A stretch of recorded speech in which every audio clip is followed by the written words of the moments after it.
home. She stole a blanket, a bonnet, some food and water. And for that, she was convicted of grand larceny and sentenced to 6 years. Back then, they did not differentiate between adults and children. Now, like the Rockwood, Kingston Pen, or KP as many locals call it, underwent many reforms, and it only closed in 2013. And then reopened in 2017, and you can now tour it. There are several tours that you can do, but one of the longer ones allows you to talk to a staff member or an officer who worked inside the pen during its active years.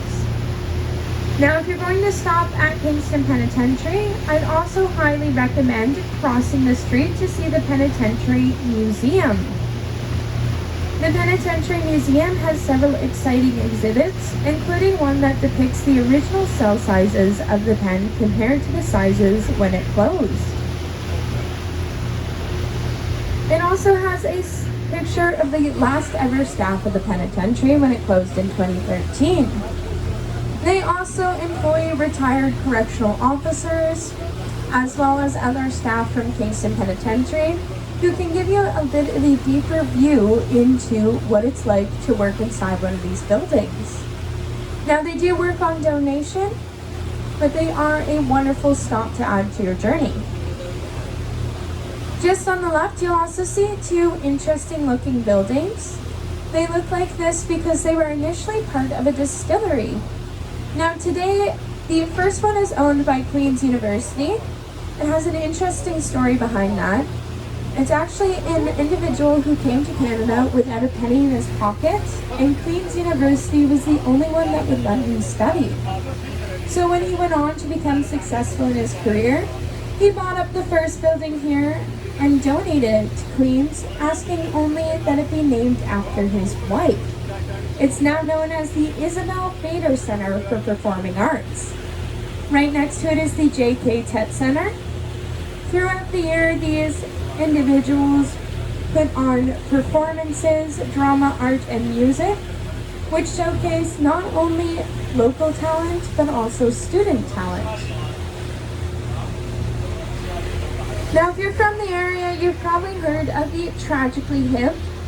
They are a Kingston-formed band, but nationally beloved.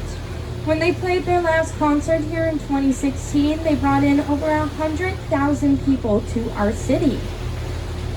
Now, this pier right here is one of the places in Kingston you'll find named after the Hip. This is the Gord Downie Memorial Pier. Now, Gord Downie was the lead singer of the band, and it said in his youth that they would sit along the end of this dock here and write music, and that some of the band's most famous songs were written while they were standing right here. Now, feel free to give a wave to the people over there. The pier has also become known as a popular place for the local university students to hang out. This is not only because the water here is very clean, so it's very safe for them to swim, but also because up in behind, if you see the rectangular buildings, those are actually Queen's University first-year residences. So it's just a short walk down here.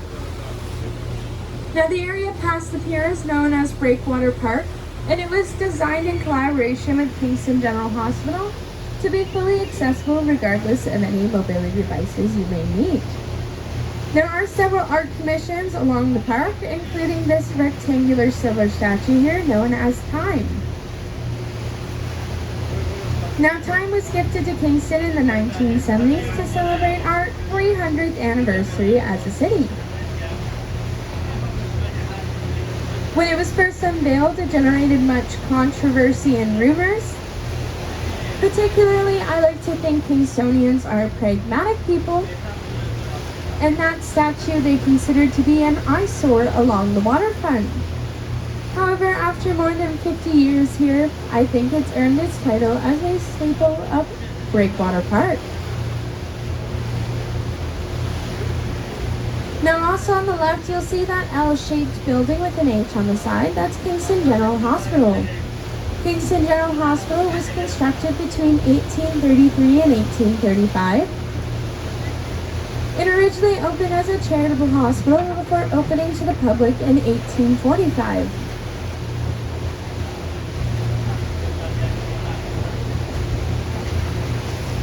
Nowadays, the hospital is best known for its collaborative teaching programs with Queen's University and St. Lawrence College.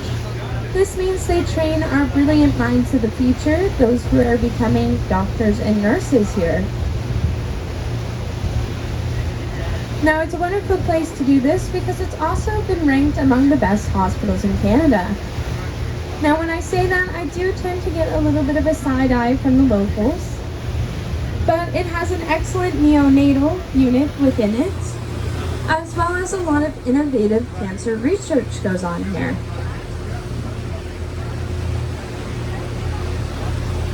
Now, just up there on the left, you'll also see that third Martello Tower. This one is Marnie Tower. Marnie Tower is a little bit special because she's part of a World Heritage Site known as the Kingston Fortifications. She's also Kingston's oldest historical museum. Now, if you enter the building, you can take a tour inside, learn a little bit about what life was like during that area. There's also several events and exhibits that are held there throughout the summer. Around this point of the journey, I also like to ask people to keep their eye out for a particular type of bird. Now, these birds are similar to ducks, except they're completely black. They're a little bit slimmer, and they're not very well liked by Kingstonians. These birds are known as cormorants, and cormorants have incredibly toxic feces. When they land on trees, they can kill the vegetation. Now, this poses a particular issue in the 1,000 Islands, where the definition of an island is 12 meters long above water with at least one tree. If you have this kind of island and a cormorant lands on it, killing the vegetation, you're no longer an island owner, you're a rock owner, and your property value goes down significantly. Now, I think they can sense that I've been talking poorly about them. They've been hiding away.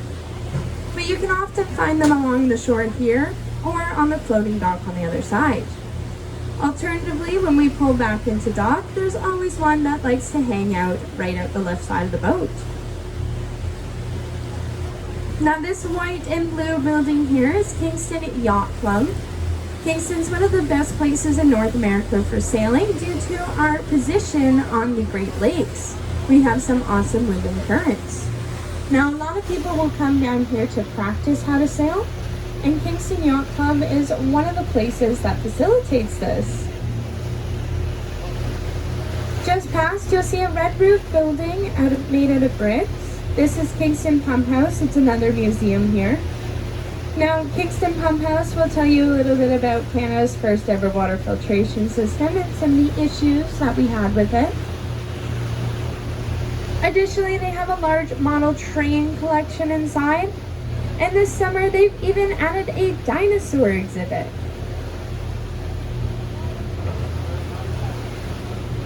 Now, also on the left, you'll see that large white boat along the shore. This is the SS Kiwanis, and she had a maiden voyage in 1907. That was 5 years before the Titanic had hers. Now, the SS Kiwanis was decommissioned in 1975, but she's also special because she's the last of her type of steamship. The rest have all either been scrapped or lost to the various bottoms of lakes or oceans. Now, since she's a museum, you can go inside of the ship. You can go down into the hall and learn a little bit about how the ship works. Or you can go up to the passenger decks and learn about what life was like for people traveling in luxury in the early 1900s. She's also attached to the Great Lakes Museum, and they have some phenomenal guides. Just on the other side of the rock wall, you can see that final Martello Tower. Now, her roof isn't quite as red as the other ones were, but that is Shoal Tower. We are going to be coming around and docking beside it. Now, Shoal Tower is a little bit different. See, the original Martello Tower designs were Italian, and they needed to have one major adaptation to be feasible here in Canada. That was their roofs. Initially, the roofs were flat, but if you've ever shoveled the driveway here in Canada, you know that when snow piles up, it gets quite heavy. Now, all that snow piling on top of that building could jeopardize the stability and cause it to collapse inwards on itself. But slanted roofs allow for it to slide right off. You'll also see by now the top of Kingston City Hall. It's that clock tower along the shore.